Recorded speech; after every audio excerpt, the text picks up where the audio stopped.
I was sitting on my ass the other day listening to this song on Spotify, and it just hit me. How do speakers work? These pieces of metal and wires glued together, how are they able to produce the sound of my voice that you're hearing right now? How does the wireless signal from the router get converted to an electrical signal in my computer? And how is that electrical signal then converted into the sound that I hear from the speakers? Just sit there and think about it, and if you actually think hard enough, it'll start to bother you. It started to bug the hell out of me. I couldn't even enjoy my music anymore. It kindled this lust for really having a deep understanding of how things work. And I started wondering about refrigerators. How do they take electricity and generate unlimited amounts of cool air? How do computers know how to read code? How do hard drives store data? How does wireless transmission work? How do microwaves heat our food? How do touchscreens work? How do wall outlets work? How does electricity make things move? How exactly does gas give cars the power to run? When I download something, how does a server hundreds of miles away transfer that data to my computer? When I FaceTime someone on my phone, how is that person I'm talking to able to hear my voice and see me move around in real time with minimal lag, even though I'm on the other side of the planet? There are just so many questions, so many things to understand, that you'll lose your mind trying to get a deep understanding of it all. It fills you with a sense of wonder and fascination. We take things like cameras and wireless transmission for granted, but if they were to somehow disappear from the face of the planet, most of us wouldn't know shit out of ass about where to even begin to recreate them. It would be like living back in the 1800s before any of these things existed. And if you were to ask me to create a cell tower that's able to transfer messages from your phone to another person's phone, you might as well have asked me to create a time machine. I'd simply have no fucking clue where to even begin. That also goes for if you ask me to create this, or that, or even this. I know how to use these things, but I have no idea how they actually work or how to create them. That kind of bothers me. So anyway, as I was researching how these different things worked, I tried reading really technical explanations to acquire a deep understanding of the intricacies of the inner workings of these marvels of engineering. But I quickly ran into a problem.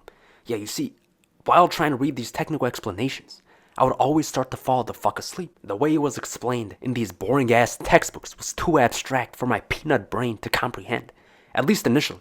I wanted the content to be presented practically in front of me. So I went on YouTube and searched up how to create a speaker at home.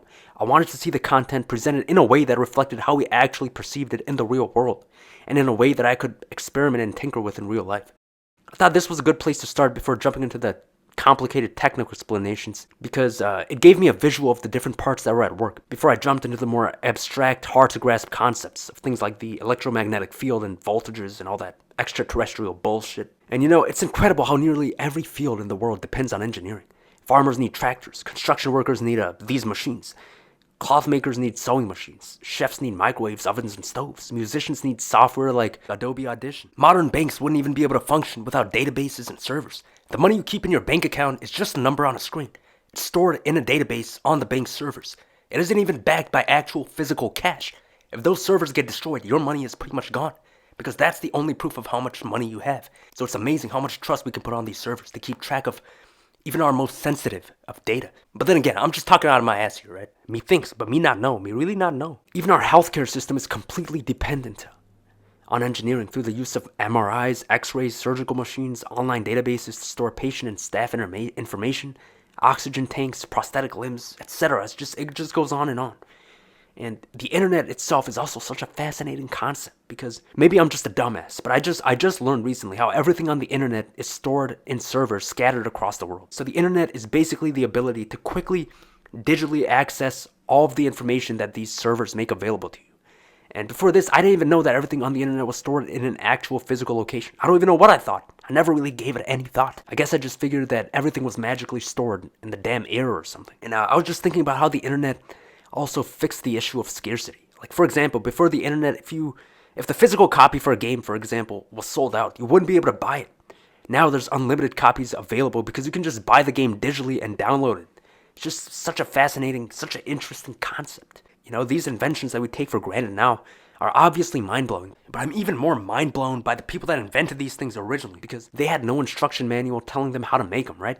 It might be easier for us to create a speaker now because we have an instruction manual for it, but the people who invented these things originally had to figure it all out. They didn't have a Lego instruction manual telling them, oh, stick these pieces together like this, and you'll end up with this finished product.